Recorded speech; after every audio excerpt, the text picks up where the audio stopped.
एक बार प्रभुपाद जी प्रवचन में कहते हैं, भगवान कृष्ण कहे हैं कि अनित्यम असुखम लोकम इमं प्राप्त भजस्व माम। गीता का अनुवाद करते हैं कि यह देह है अनित्य है और जब तक है तब तक दुखपूर्ण है, तो इसको पाकर मेरा भजन करो। देह संवारने और भोगों में मत रहो। तो कोई कह सकता है भगवान से कि ठीक है, ये दुखमय शरीर है, दुखमय लोक है, लेकिन फिर भी मुझको रहने दीजिए। हम दुखी ही रहना चाहते हैं, उनको रहने दीजिए। है ना, किसी भी बूढ़े से पूछिए कि आप मरना चाहते हैं, नहीं। कितना भी दुखद शरीर हो, दुख में हो, दुख हो रहा है शरीर में, लेकिन आदमी जीना चाहता है, जीना चाहता है। लाख दुख होता है, जीना चाहता है। तो प्रभुपाद जी कहते हैं कि भगवान से कोई कहे कि ठीक है, हम दुख में ही रहेंगे लेकिन जीने दीजिए, तो भगवान कहते हैं नहीं, जी भी नहीं पाओगे। जीविताशा को छीन लिया जाता है। एक तो दुख है, जब तक जी रहा है तब तक दुख है, दुख से भी जीने नहीं दिया जाएगा, मार दिया जाएगा, हटा दिया जाएगा इस संसार से, जाओ। फिर भी लोग के सावधान नहीं होता है। एक जगह पर श्रीमद् भागवत में कहा गया है कि मनुष्य विकर्म में उसी तरह लगा रहता है, भोगों में, जैसे चूहा मूसिक बिल खोदता है, वो घर बनाता है। चूहा का स्वभाव होता है, इतना बड़ा है लेकिन लंबा लंबा घर बना करके बिना मतलब के वो जमीन खोदता है। रहेगा केवल 1-1.5 फीट में, वो उसके लिए अकोमोडेशन काफी है, लेकिन लंबा लंबा बिल खोदना बिना मतलब के वैसे। और उसमें अनाज ला करके जमा करना, अनाज जमा करता है, फल काट करके जमा करता है, चाहे पेपर या चाम कहीं कुछ मिले, रोज जमा करता रहता है।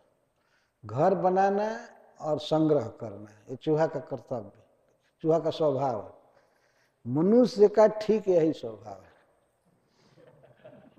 वो बहुत छोटे से घर में भी रह सकता है आराम से, लेकिन उसको देखा देखी बड़ा चाहिए, बड़ा चाहिए, हमको इतना बेडरूम का घर चाहिए, हमको ऐसा घर चाहिए, ये चाहिए, वो चाहिए। लेकिन जैसे चूहा व्यस्त रहता है घर बनाने में और घर में जमा करने में, पर सांप एक ऐसा व्यक्ति है, जीव है, जो दूसरे के बनाए हुए घर में ही रहता है, वो कभी घर नहीं बनाता। और किसके बनाए हुए घर में रहता है? चूहा के बनाए हुए घर में। तो आता है, देखता है कि हाँ घर के मालिक हैं, वो गंध से समझ लेता है और बिल में घुस जाता है। ऐसे जगह पर रहता है बिल के पास, जानता है चूहा इधर से आएगा, और वो बिल्कुल चुपचाप हो जाता है रस्सी की तरह, और चूहा के आने पर उसे पकड़ लेता है, तो खा जाता है। और उसी के घर में रहता है, उसी के घर में रहता है, उसी को खा करके उसमें रहता है आराम से। इसी तरह सन्यासी को शिक्षा दी गई है भागवत में, उसे सर्प की तरह घर नहीं बनाना चाहिए, दूसरे के बनाए हुए घर में रहे और गृहस्थ को ही खाए। खाने का मतलब यह दुख देने के अर्थ में नहीं है, मतलब वो तो उसको कपड़ा देगा, भोजन देगा, जो आवश्यकता है देगा। सन्यासी को कभी इस फेर में नहीं पड़ना चाहिए कि मैं आश्रम बनाऊं, मैं ये करूं, ये करूं, ये करूं, ये भोग भोगूं, अन्यथा वो चूहा की तरह मारा जाएगा। सांप जब चूहा के बिल में आता है तो चूहा के क्रियाकलाप को देखता नहीं है कि इसका पूरा हो गया प्लान या नहीं हुआ, इससे उसको कोई मतलब नहीं है। तो कम से कम छोड़ देता कि ठीक है और बिल खान ले या और वस्तु जमा कर ले, नहीं। इसी तरह काल मनुष्य के प्लान पर विचार नहीं करता है कि इसका अभी कोई प्रोजेक्ट बाकी है, इसका कोई काम बाकी है, छोड़ दो बेचारे को 2-4 साल, नहीं। कुछ भी प्लान बाकी हो, किसी भी अवस्था में हो, और परिवार के लोग कितना भी दुखी हो, हाय हाय करें, लेकिन काल ले ही लेता है। काल जब पकड़ता है वास्तव में सांप की तरह पकड़ता है। कभी कभी तो चूहा छूट जाता है सांप से, छूट जाता है तो उसका मतलब ये हुआ कि काल पकड़ा लेकिन पूरा दाब से नहीं पकड़ा, छूट गया। छूट गया तो मनुष्य को वैसे लेंगे कि ये जो मनुष्य रूपी चूहा है, इसको कोई रोग आता है तब तक ये अस्पताल चला जाता है, और अस्पताल से ठीक होकर के फिर घर आ जाता है। इसका मतलब सांप से छूट गया। लेकिन लास्ट में जब सांप पकड़ेगा पूरी तरह से, तो कितना भी चेंचा कीजिए, यह हॉस्पिटल वह हॉस्पिटल, लेकिन अब सुनवाई नहीं, जाना ही पड़ेगा। ये अंतिम पकड़ होती है काल की। उस समय डॉक्टर आदि कोई दूसरे चूहा मिलकर बचा नहीं पाएंगे इनको, है ना। जब चूहा को कोई सांप पकड़ ले मजबूती से, तो दूसरे चूहे वहां आ ही नहीं सकते, वो क्या छुड़ाएंगे। तो डॉक्टर और हॉस्पिटल मिल करके क्या करेंगे, जो काल रूपी अजगर पकड़ लिया तो नहीं छुड़ा पाते। एक बार एक व्यक्ति विष पी लिया था मरने के लिए, लेकिन तत्काल उपचार हुआ, वो मर नहीं पाया। विष की उल्टी करा दी गई, कह कराया गया, और सब एक डॉक्टर के पास हम लोग ले गए थे, मैं भी गया था। तो डॉक्टर बैठा और वो लड़का ठीक हो गया था। तो बात करते करते डॉक्टर कहता है, अंततः साधुओं को भी मनुष्य की शरण लेनी ही पड़ती है। वो कहा मनुष्य की शरण लेनी ही पड़ती है। देखिए आखिर हमने ठीक किया ना इसको, नहीं तो ये मर गया होता। हमने कहा नहीं, आपने कुछ नहीं किया। पहले तो मैं ये कहा कि जो दवा उसको आपने पिलाया, आप अपने पेट से निकाले थे। दवा जो बनी हुई है वो भगवान की दी हुई वस्तु से बनती है, और भगवान चाहते थे कि ये ना मरे, इसलिए आप बच गया। नहीं तो वहीं कीर्तन क्यों नहीं किया आप लोग मंदिर में इसको लेकर के? अगर इतना विश्वास है भगवान पर आपको, तो वहाँ कीर्तन करते बच जाता है। मैंने कहा यहाँ भी जो बचा है भगवान के बचाने से बचा है। नहीं नहीं, ये कैसे हो सकता है, हमने बचाया, ये किया वो किया। तो हमने पूछा उससे कि आपके अस्पताल में कोई मरा है कि नहीं अब तक? नहीं, बहुत लोग मरे भी हैं। तो मरने के लिए आपने क्या किया? आप मारे थे? तो कहता नहीं, वो तो बचना लिखा था। अरे मरना लिखा था इसलिए मर गए। तो हमने कहा तो इसको भी बचना लिखा था इसलिए बच गए, आपके बचाने से नहीं बचा। बचना इसका लिखा था, ईश्वर की इच्छा थी कि बचेगा, तब बच गया, नहीं तो आपके बचाने से थोड़े बचेगा। अगर आप ऐसा कहें कि आपके बचाने से बचा है, तो जितने लोग मरे हैं वो सब आपके मारने से मरे हैं, ये स्वीकार करेंगे आप? नहीं नहीं नहीं नहीं, नहीं ऐसा तो बहुत बड़ा केस हो जाएगा।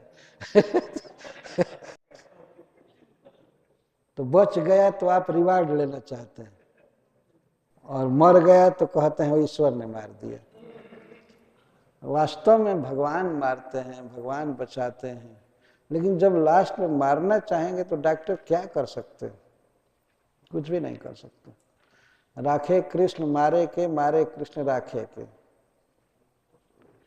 ये घटना है शास्त्र में, प्रभुपाद जी ने प्रवचन किया है कि जब लंका के युद्ध में अंतिम दिन 18वें दिन भगवान श्री राम 31 बाण चढ़ाए धनुष पर। विभीषण जी ने कहा कि इसके नाभि में अमृत है, पहले अग्नि बाण से उसका अमृत सोख लीजिए, तब उसकी भुजाएं नहीं बढ़ेगी, सिर नहीं बढ़ेगा। पहले भगवान राम खूब काटते थे उसके 10 मस्तक 20 भुजा, लेकिन फिर तुरंत आ जाते थे नए नए, और भगवान को बड़ा आनंद आ रहा था भुजा काटने में, मस्तक काटने में, फिर हो जाते थे। लंका का मैदान मुंडों से और हाथों से भर गया। अंत में भगवान ने देखा विभीषण जी की तरफ, मर नहीं रहा, तो विभीषण जी ने कहा कि हे नाथ, इसके नाभि में अमृत का कुंड है, आप अग्नि बाण से अमृत पहले सोखिए, तो इसके बाद भुजा काटिए, मस्तक काटिए, नहीं बढ़ेंगे, नहीं जमेंगे। तो भगवान जब 31 बाण चढ़ाए, 20 भुजा के लिए, 10 मस्तक के लिए और एक नाभि कुंड सोखने के लिए, तो उस समय रावण समझ गया कि अब तो ये हमारे रहस्य को जान गया। और विभीषण ने बताया था, सामने बताया था, रावण को भेद दिया था। तो उस समय वो शिव जी को पुकारने लगा, हे नाथ, आज के लिए मैंने आपकी सेवा की है, भक्ति की है, आज बचा लीजिए, आज बचा लीजिए, बहुत दिन हमको बचाए, आज बचा लीजिए। भगवान शिव भी युद्ध देख रहे थे आकाश से देवताओं के साथ। तो जैसे जैसे रावण प्रार्थना कर रहा था तो शिव जी और समाधि में डूबते जा रहे थे, जानबूझकर इग्नोर कर रहे थे, ध्यान का नाटक कर रहे थे। तो पार्वती जी कहती हैं, हे प्रभु, आप सुन रहे हैं, आपका सेवक आपको पुकार रहा है, रावण आपकी बहुत दिन सेवा किया है और क्या प्रार्थना कर रहा है, आपको बचाना चाहिए ना, उसको इस संकट में पड़ गया है, आपको बचाना चाहिए। तो शिव जी ने कहा, चुप रहो, देखो क्या होता है, चुप रहो। तो वो कहती है पार्वती जी, इतना दिन क्यों बचाए, इतना दिन क्यों उसकी रक्षा किए? तो भगवान शिव कहते हैं, इसलिए कि अब तक असली मारने वाला आया नहीं था, इसलिए बचा रहा था। भगवान राम बचाना चाहते थे इसको, तो मैं भी उसमें सहायता कर रहा था, बचा रहा था। अब जब वही मारने वाले आ गए तो हम कैसे बचा सकते हैं?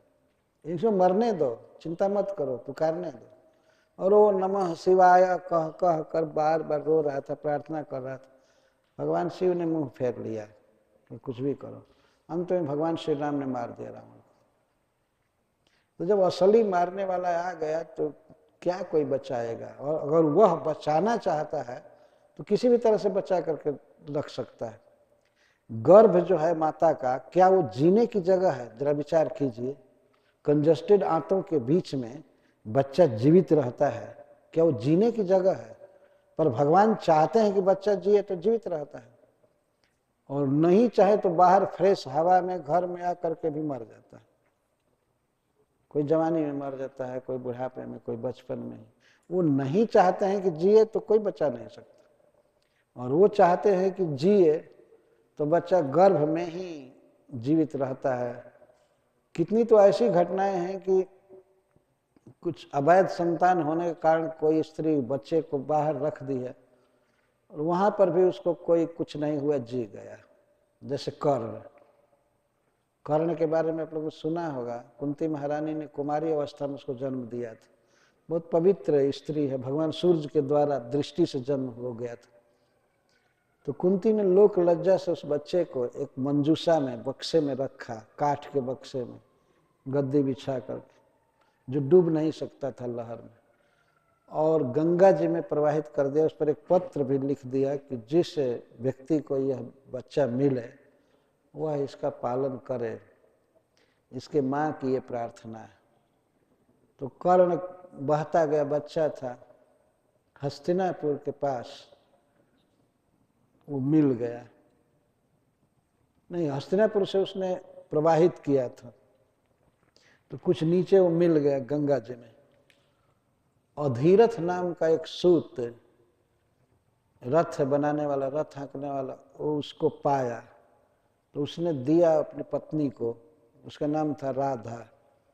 इसीलिए कर्ण का नाम राधे भी है, राधे राधे बार बार कहा गया।